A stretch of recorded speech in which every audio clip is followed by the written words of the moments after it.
Hello friends, welcome to Sahasra Manjari channel. இன்றைக்கி என்ன video பார்க்க போகிறோன்னா ஆட்டு ஈரல் ஃப்ரை தான் பண்ண போகிறோம். இந்த ஃப்ரை ரொம்ப சூப்பராக இருக்குங்க. ரொம்ப சிம்பிளாக செஞ்சு முடிச்சிடலாம். வாங்க வீடியோக்குள்ளே போய் பார்க்கலாம்.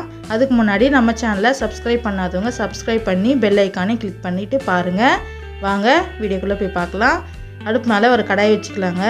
கடாயில் 3 ஸ்பூன் எண்ணெய் விட்டுக்கலாம். எண்ணெய் காஞ்சதும் நாம் எடுத்து வச்ச ஆட்டோட ஈரலை நல்லா மஞ்சத்தூள் உப்பு போட்டு 2-3 டைம் வாஷ் பண்ணி இருத்துட்டு அதை சின்ன சின்ன பீஸாக கட் பண்ணி சேர்த்துக்கலாங்க. சேர்த்துட்டு நல்லா மிக்ஸ் பண்ணி விட்டுக்கலாம்.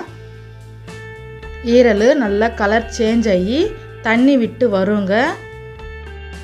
இந்த அளவுக்கு நல்லா மிக்ஸ் பண்ணி விட்டுக்கலாம். இப்போது இதில் இந்த ஸ்பூனில் 1/4 டீஸ்பூன் அளவு இஞ்சி பூண்டு பேஸ்ட்டு சேர்த்துக்கிறேன். இஞ்சி பூண்டு பேஸ்ட்டு சேர்த்து பச்சை வாசனை போகிற அளவுக்கு நல்லா மிக்ஸ் பண்ணி விட்டுக்கலாம். இதில் காரத்துக்கு தேவையான அளவு பச்சை மிளகாய் சேர்த்துக்கலாம். நான் ஒரு 5 பச்சை மிளகாய் சேர்த்துக்கிறேன். இதில் கொஞ்சமாக நம்ம மிளகாத்தூள் சேர்ப்போம், அதனால் பார்த்து சேர்த்துக்கலாங்க. பச்சை மிளகாய் சேர்த்து நல்லா வதக்கி விட்டுட்டு 1/4 டீஸ்பூன் போல் மஞ்சள் தூள் சேர்த்துக்கலாங்க. மஞ்சள் தூள் சேர்த்து நல்லா மிக்ஸ் பண்ணி விட்டுக்கலாம். மஞ்சள் பச்சை வாசனை போகிற அளவுக்கு மிக்ஸ் பண்ணி விட்டுட்டு இப்போ இதில் காரத்துக்கு அரைப்ப மிளகாத்தூள் சேர்த்துக்கலாம். நான் இந்த ஸ்பூனில் 1.5 ஸ்பூன் மிளகாத்தூள் சேர்த்துக்கிறேன்.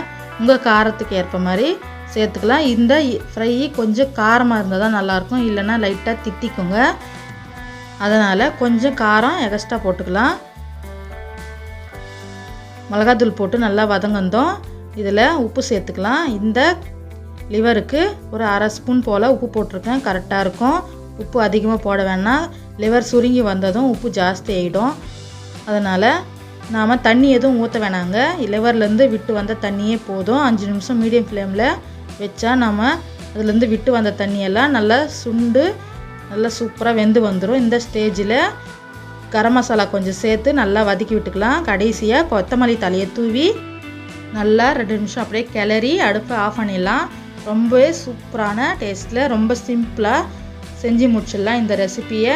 இந்த ரெசிபி உங்களுக்கு பிடிச்சிருந்தா சகஸ்ரா மஞ்சரி சேனலை சப்ஸ்கிரைப் பண்ணி சப்போர்ட் பண்ணுங்கள். நிறைய பேர் சப்ஸ்கிரைப் பண்ணாமலே வீடியோ பார்க்குறீங்க, சப்ஸ்கிரைப் பண்ணிவிட்டு பாருங்கள். என்னோடய ஸ்டைலில் ஆட்டு ஈரல் வறுவல் ரெடிங்க. நீங்களும் கண்டிப்பாக இந்த ரெசிப்பியை ட்ரை பண்ணி பாருங்கள். உங்களுக்கு இந்த டேஸ்ட் ரொம்ப பிடிக்கும். அவ்வளோதாங்க. இது வரைக்கும் என்னோடய வீடியோவை ஸ்கிப் பண்ணாத பார்த்ததுக்கு ரொம்ப நன்றிங்க. தேங்க்யூ, பாய்.